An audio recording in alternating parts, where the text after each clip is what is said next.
everyone! Greetings of peace and sustainable development. Especially to Sir Ahmad Makadatu Hasan, I am Jeneline Eramis Lambak from Bachelor of Science in Social Work 2A.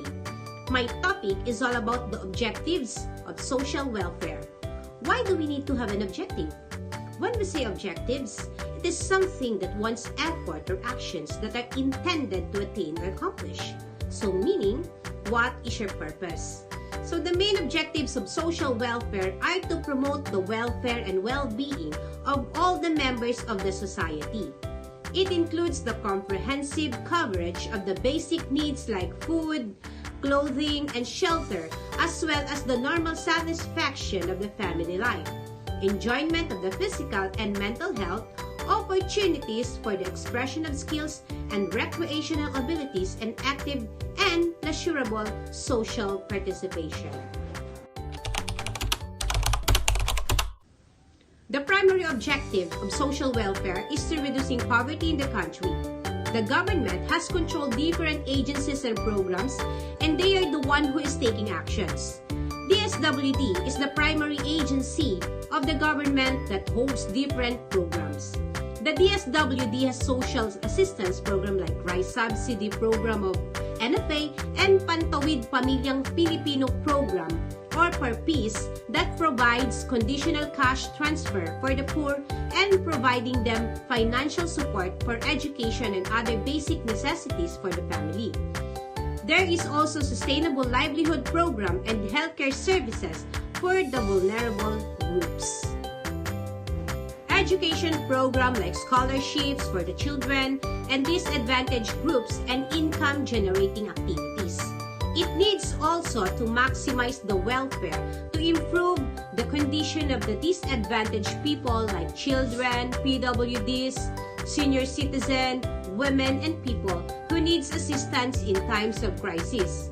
In pursuing equality, it should be equal in giving programs and services for every individual in the society, like giving resources for the poor, education, medical assistance, and protection programs. It should be given equal for the people who needs help regardless of the backgrounds.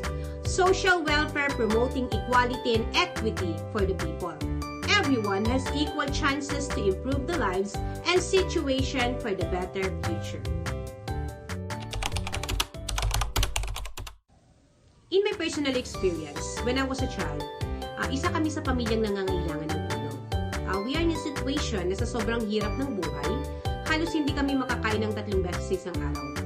Sa cases ng pursuing equality, hindi pantay ang pagdidistribute ng resources sa barangay namin. If you're not related sa punong barangay, ang hirap makakuha ng resources sa kanila. The programs of the government ay kumpleto. Halos na-represent na lahat. But the problem is yung mga galamay nila na nagdi-distribute ng resources. Kinakamkam nila ang hindi sa kanila.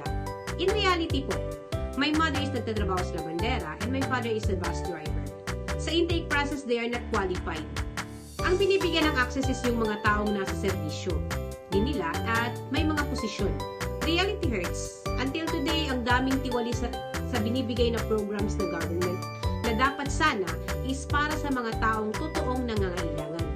Social welfare is to improve the quality of life of the poor, vulnerable, and disadvantaged people, hindi para sa mga taong makasarili na sila lang ang nakikinabang dahil nasa posisyon sila. In real-life situation, the programs presented by the government is already implemented. The resources ay naibigay naman sa mga taong nangangailangan pero hindi pa rin po lahat is nakakatanggap ng tama. Hindi lahat pantay-pantay. In the Philippines, pili lang may mga matinong barangay, municipal, and cities. Halos lahat is an equal distribution of resources. Sa equal access to education, may mga kabataan naman na nabibigyan ng pagkakataon na makapag-aral at magkaroon ng scholarship para ipagpatuloy ang kanilang studies, but hindi din po lahat is nakaka-access nito. Pahirapan pa din po ang pag-a-apply. Lalo na ngayon na online ang application, yung ibang gustong maka-access ng quality education na wala naman pang internet or gadgets para maka-access is nahihirapan silang maka-avail. So yung malapit sa kusina, ang nakikinabang ngayon. In discrimination, lalo na ang Pilipinas, is maraming tribes and iba't iba ang paniniwala. Hindi naman totally matatanggal ang discriminating people, lalo na sa pagdating sa gender. Siguro malesen lang but not totally 100%. Introducing poverty, ganun din. Ma-alleviate ang poverty but not totally 100%. Step by step ang process. Nasa tao din naman minsan ang problema. Kaya minsan nagiging tamad ang tao.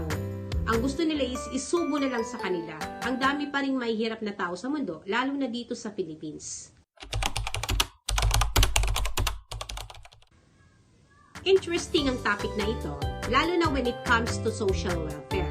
Pagkakawang gawa, naire-relate ko kasi ang life ko noong kabataan ko. Sa hirap ng buhay at hindi pagkakapantay-pantay ng pagbibigay ng services is maiiyakan na lang. Hindi mo alam kung saan ka hugot ng lakas.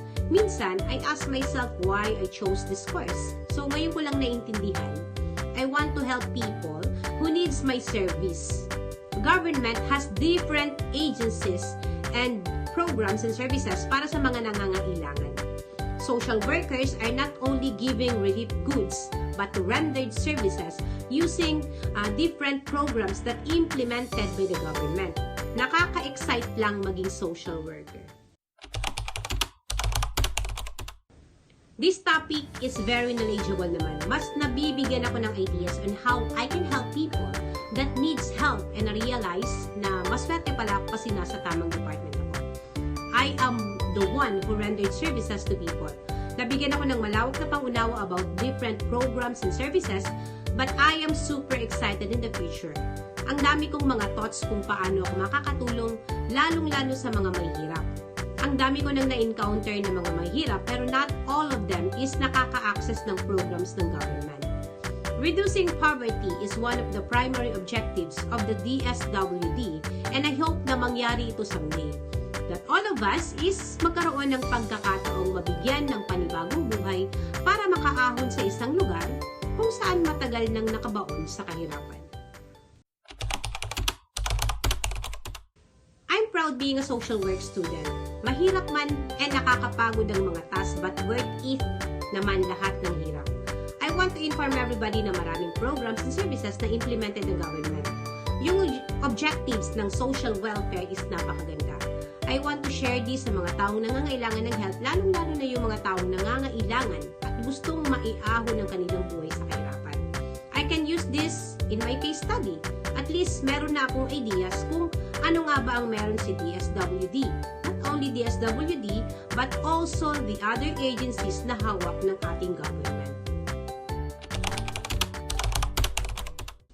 Marami akong natutunan sa kung ano nga ba ang objectives ng social welfare. Bakit crucial ito para sa government? I realized na it's for the people. The government wants everybody to access an equality, lalo na sa pagbibigay ng resources. Hindi ganun kadali humawak ng pagkadami-daming tao na nangangailangan ng tulong. Sa dami ng tao sa Philippines na mahirap, parang pasan mo ang mundo. Main objective naman talaga ng government is to reduce the poverty.